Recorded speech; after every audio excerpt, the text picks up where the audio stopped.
Hello soul listeners, तो कैसे हैं आप। आज मैं आपके लिए लेकर आई हूँ वक्त के पास सीरीज़ का एपिसोड 10। तो चलिए स्टार्ट करते हैं वहीं से।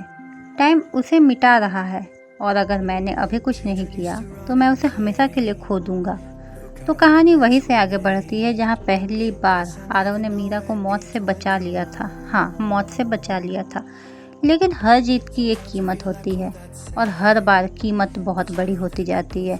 मीरा धीरे धीरे उसके बाहों में कमज़ोर होती जा रही थी। उसका शरीर जैसे हवा में घुल रहा हो। आरव, उसने धीमी आवाज़ में कहा, मुझे ठंड लग रही है। आरव की सांसें तेज हो जाती है। नहीं नहीं, कुछ नहीं होगा तुम्हें, मैं हूँ ना। लेकिन अंदर ही अंदर उसे पता था कि झूठ है ये। टीचर आरव सामने ही खड़ा था। इस बार वो शांत था, बहुत ज़्यादा ही शांत। तुमने सबसे बड़ी गलती कर दी, आरव गुस्से में चिल्लाते हुए कहता है। उसे बचाना गलती नहीं है। टीचर आरव धीरे से कहता है, नहीं, लेकिन टाइम के खिलाफ जाना तो गलती है ना। आरव धीरे धीरे समझने लगता है ये लड़ाई फ्यूचर आरव से नहीं, टाइम से है। अचानक पूरा माहौल बदलने लगता है। आसमान फटने लगता है, हवा तूफानी बन जाती है, ज़मीन कांपने लगती है, जैसे टाइम खुद रिएक्ट कर रहा हो। मीरा की हालत और ख़राब हो जाती है। उसका हाथ आरव के हाथ से धीरे धीरे गायब होने लगता है। आरव तुरंत बोलता है, चुप हो जाओ, कुछ नहीं होगा तो मैं तुम्हें कुछ नहीं होने दूंगा। फ्यूचर आरव धीरे से कहता है, तुम अभी भी नहीं समझे, ये एक फिक्स पॉइंट है और फिक्स पॉइंट कभी नहीं बदलता। आरव की आंखों में गुस्सा आ जाता है। मैं उसे तोड़ दूंगा। फ्यूचर आरव पहली बार स्माइल करता है। यही तो मैं चाहता था। आरव रुक जाता है। क्या मतलब है तुम्हारा। फ्यूचर आरव धीरे से आगे बढ़ते हुए कहता है, तुमने सोचा मैं तुम्हें रोक रहा हूँ। नहीं, मैं तुम्हें यहाँ तक ला रहा था। आरव शौक में आ जाता है। मतलब क्या है तुम्हारा। फ्यूचर आरव से हिलाते हुए कहता है, हर बार मैं कोशिश करता हूँ कि तुम वो करो जो मैं नहीं कर पाया। टाइम को तोड़ो, रूल्स को तोड़ो, लूप को ख़त्म करो। लेकिन हर बार तुम डर जाते हो, या कहूँ तो मैं नहीं कर पाया। आरव धीरे से बोलता है, लेकिन इस बार मैं नहीं डरूंगा।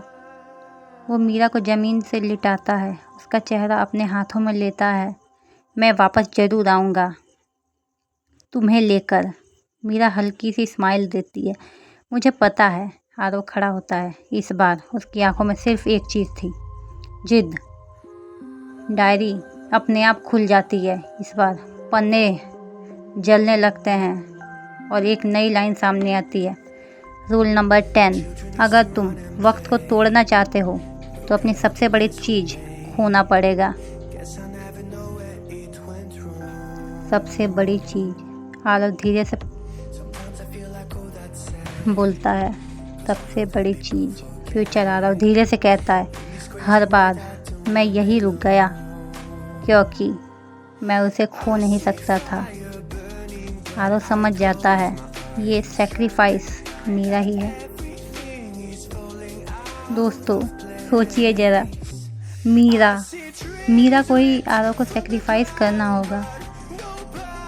उसकी आंखों में आंसू आ जाते हैं, लेकिन इस बार वो अपने आप को रोकता है, बेमन की मुस्कान देता है। तो यही करना होगा। फ्यूचर आरव शॉक हो जाता है। तुम सच में। आरव हल्की आवाज़ में कहता है, अगर उसे हमेशा के लिए बचाना है तो शायद एक बार उसे खोना ही पड़ेगा। वो वापस मीरा के पास आता है। मीरा उसकी तरफ देखती है, जैसे उसे सब समझ आ गया हो। तो यही रास्ता है। मीरा पूछती है। आरव सिर हिलाता है, हाँ, लेकिन इस बार ये अंत नहीं होगा। मीरा उसकी आंखों में देखती है। मुझे तुम पर भरोसा है। आरव उसकी आंखें बंद करता है और धीरे से कहता है, गुड बाय। अचानक तेज रोशनी फैलती है, पूरा समय जैसे टूटने लगता है, फ्यूचर आरव पीछे हटता है। तुमने सच में कर दिया तुमने। ज़मीन, आसमान, सब कुछ क्रैक होने लगता है, जैसे टाइम खुद ही टूट रहा हो। और उसी पल मीरा पूरी तरह गायब हो जाती है। आरव अकेला खड़ा था, लेकिन इस बार उसके चेहरे पर दर्द नहीं था, एक सुकून था। और तभी उसके पीछे एक आवाज़ आती है, तुमने आखिरकार सही चॉइस कर ली। आरव मुड़ता है तो इस बार वहाँ खड़ा था एक नया आरव, ना डार्क ना ब्रोकन, पूरी तरह से शांत। अब असली कहानी शुरू होगी। दोस्तों, क्या लगता है आपको, एक नया आरव? पहले जो आरव था वो एक विलन था, और एक नया आरव। क्या होगा आगे, जानने के लिए चैनल को सब्सक्राइब करें और इस वीडियो को लाइक करें और कमेंट करें आगे क्या होगा। Bye bye.